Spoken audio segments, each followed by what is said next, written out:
home. Yeah. In one piece. Yeah, no one fell down, which, given the snow and the ice, is a major miracle, I think. But yeah, no, we had fun, didn't we? You're covered in mud, pup. You're covered in mud. Actually running really nicely on the lead, so it's growing Well up, isn't done. it? Growing up, aren't you? Learning. Good boy. Starting to earn your keep. Hey? We were planning on going swimming, weren't we? Yeah, but this fella coming to fix the boiler hasn't arrived, so maybe I'll just do an easy and bike. it's cold, so we kind of need the boiler. I sent him a message. Have to get our priorities right, don't we? Yeah. So, fingers crossed we go swimming before I have to go work. If not, I'll just do an easy bike this afternoon. I think, yeah. And then that'll be fine. Come here, monkey. You're a good boy. You're a good boy.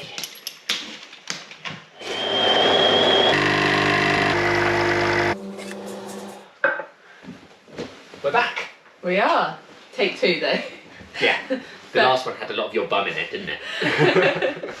So we were going to try something a bit different when we were going to have a bit of a... Yeah, the talking one, the ones where we just sort of talk, we were going to try a little bit differently.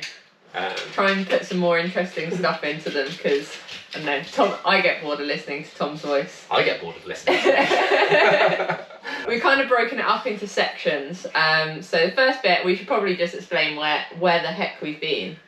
Because it's been a little while since we've done a video, so we're sorry about that.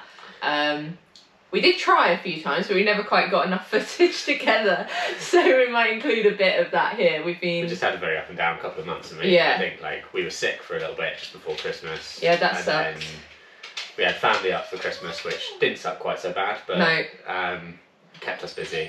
And then we've just been doing loads of stuff around the house with the we've had lots of plumbers and like people in.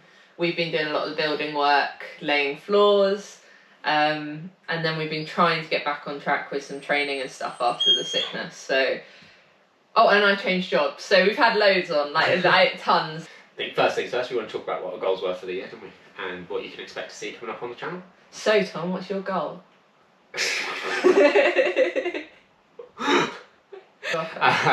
I'm going to be racing Ironman Lanzarote in May, which I'm excited about. We've got a couple of people coming out with us for the trip as well, haven't we? So that should be good fun. Yeah, that'll be really good. So we've got a couple of athletes coming with us. So I'm going to make it into a bit of a training camp. Yeah. And a bit of a jolly.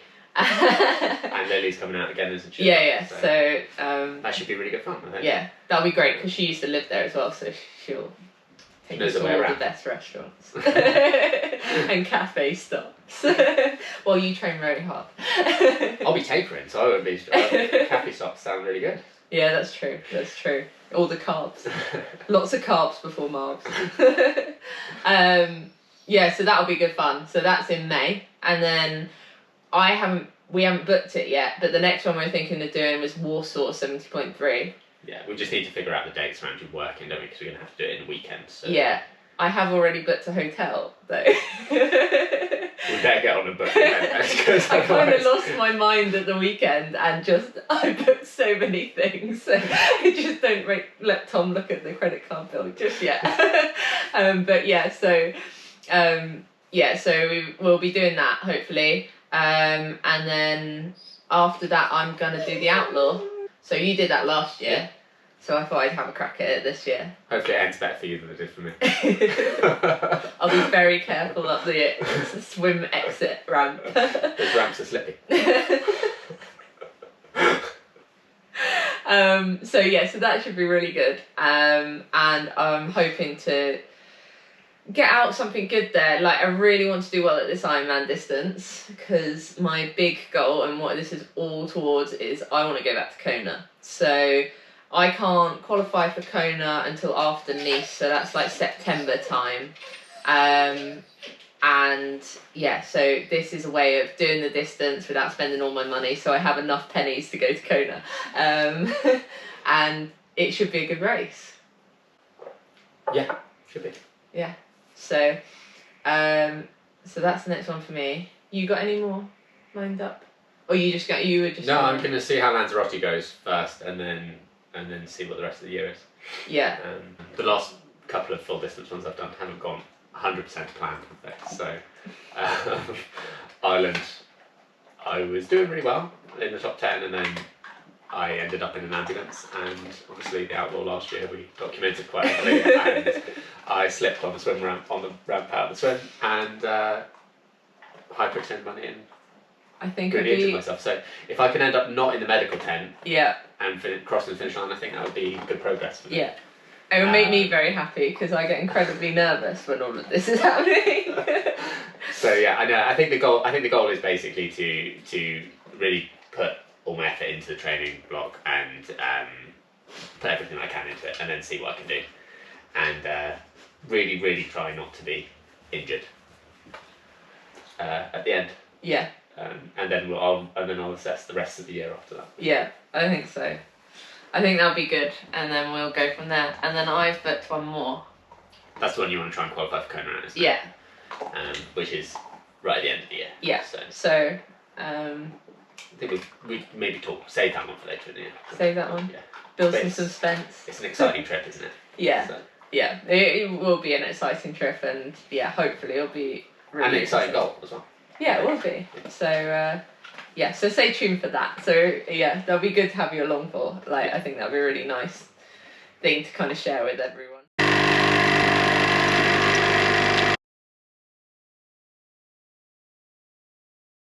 Why don't you tell me how this one is? This one? Yeah.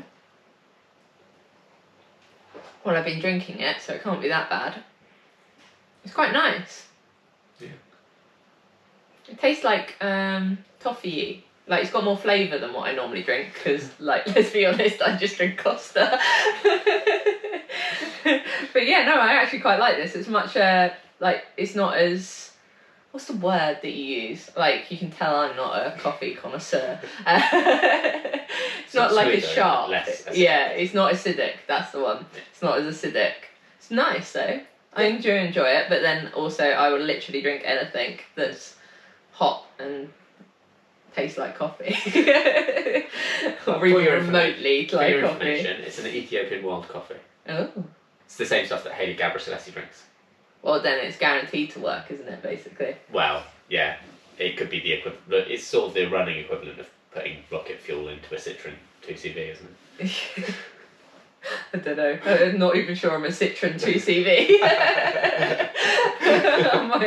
I'm probably more like the Trotters. No, Vespa. I was thinking the Del Boy's three-wheeler, but yeah, Vespa will probably do it. But yeah, no, I like it. So this is Ethiopian. Yeah. Yeah. We can try we can try a different one next time we're on there. Yeah. You're going to take us on a trip around the world. Well, it's probably about the only way I can afford to take us around the world where there's coffee beans. I'm not sure they grow them here in Yorkshire, so. Then the other thing we thought we could talk about was like kind of what's up in triathlon. Hang on, folks, you are not going to believe this. Yeah, well, 2024 is shaping up to be quite a big year, isn't it? It is the Olympics, the Ironman Pro Series, and the T100 all this year. So lots of new stuff happening. It's all gone a bit nuts. So we thought we could have some fun and do a few predictions, didn't we? Yeah. So we're going to make a bit of a game out of it. Yeah. And whoever picks the most winners gets to pick a training camp. Is that what it is? Pick a training camp, and I also thought has to pick up Crash's poos for the next 6 months. The loser. The loser, yeah. Not the winner. Yeah. The winner gets the training camp, not the poos. And the loser gets the poos. Okay, yeah. Sounds about right. So we would go through Paris first. That's like the big one, isn't it? And you were going to guess the men. And you were going to guess the women. And we'll see who scores the most points. Yeah. And I had to look some of these people up, so I've written them down. Right. Do you want to go first then? Okay, so I went with Hayden Wild for the Olympics. Good choice, I think. Yeah. I'm gonna act like I know. I only thing I know about him is he did the 70.3 in Melbourne. Yeah, and did very well. Yeah. So I think it's good. I reckon it'll be alright. Yeah. Go on, you go. So I went with Beth Potter for the women. Yeah. I think she's the strongest runner, which she I think is really good. In the draft legal stuff is always a decent shout. If you're gonna say. I wanted to go for Gwen Jordan. That was what I was gonna say. I really want her to make a comeback. That was heart overhead. But Yeah. no, I won't. Beth Potter. I think Beth Potter is probably more likely to win. Yeah, because I'm not even sure Gwen Jorgensen's qualified. No, she's not at the moment. She's trying to. I'd like. That would be such a cool comeback story. I think. I kind of hope I'm wrong that she qualifies and she wins. Yeah. It'd be a nice surprise if she does. Come on, Gwen. So I'm sure she's watching our YouTube channel. She's probably our biggest fan. Right, okay, so then what do you want to do next? The World Championships? Yeah, let's do Men's Kona. So I went with Ditlev. Yeah, I think that's a good shout. I do think he's the best awesome. guy Like racing at the moment. I know now Frodeno's retired. Yeah, now Frodeno's retired, I think he is pretty darn good. Good point. Yeah, I think Ditlev's a good choice. Yeah, so I'm pretty confident in that one. I wouldn't argue with that one. No. I don't think. Who are you going with for the women? Nice. For the women, I found this one harder. I think because the women haven't raced there before, so that's the first time they're racing there. So I found this one quite hard. But they did do the 70.3 Worlds. Yes, which was how I ended up making my decision in the end. So I'm gonna back Daniela Reef. Oh. She hasn't done too well at the last couple of Konas, but she did win the 70.3 Worlds when they were at Nice. She broke the Roth. Yeah, she broke the world record at Roth last year. So I think on a single one-off day, I think she can still be as competitive as anyone else, and I think that course is going to suit her because she won at St George as well on a harder bike course. So I think the course might suit her really well, and I think it might be the last one she does. So I think she'll be really up for it. Okay, and then Ironman series or T100? Let's stick with Ironman. Do the Ironman series. let's keep going with Ironman. So Ironman series, I'm going with Sanders because I feel like the man needs to win something, and he's pretty consistent, isn't he? Like you don't really hear him finishing 25th that much. No, he normally finishes higher, and I think he's good at halves as well. You've got to do. Yeah, he does a lot of races compared to a lot of people. So and I think he said he's going to concentrate on it. So I think that's good. That's cool. Yeah. I think the difficulty with this one, or I found anyway, was picking someone who isn't signed on for the T100. Because it's almost too much racing, isn't it? A lot of my initial picks for the women have all signed up for the T100, so I had to change my mind late notice on this one. I originally went for Laura Phillip because I thought she'd do really well. She always does do. It's but like she's a great. T100. Whenever I watch her stuff, I'm like, geez, how do you do that? So I was going to go for her, but she signed up for T100, so I'm going to go for someone who hasn't signed up for T100 that I think is a strong athlete across all three and is pretty consistent. So I went with Fenella Langridge for this one. Because I think she'll race. You've gone with a couple of controversial ones. I'm just putting it out there. Well, I'm backing myself. You go for some of the outsiders, do you? Well, I think I think she'll actually do all of the races, to score points, and I think she's really consistent. So I think she might consistently score points. She's a good swimmer, and no, fair enough. And then T100, this one I was not doing so well on the name, so I don't know much about the person I picked. If I'm honest. Ditlev's in it. You picked him for a thing. Yeah, no, but I was like, well, I've already picked him, so I had to choose someone else. So I don't really know who he is. So I went with Aaron Royal. Yeah. I liked his name. That's the only reason. Well, that's how I also do the horses. So. But no one was called like Run Me Faster or anything. So. Don't know who Brownlee is. Well, no, I know who Brownlee is, but. You don't think he'll win?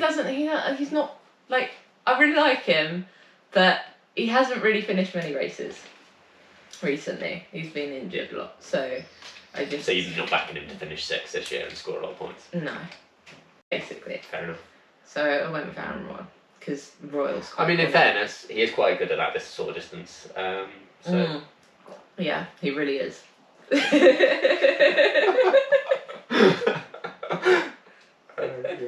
You might have stumbled across a decent shout. And who did you go for?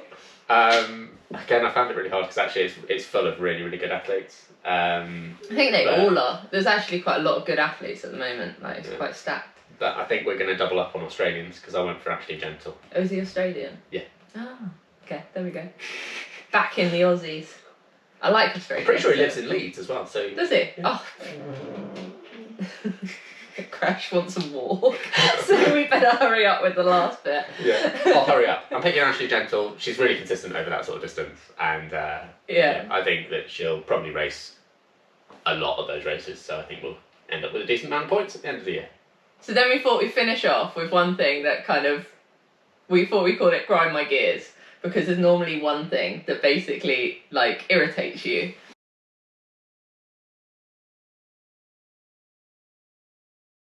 And recently, well, it was over Christmas, but the freaking swimming pools, the opening hours. Yeah. So there's like the normal timetable, then there's the festive timetable, and then there seems to be the actual timetable.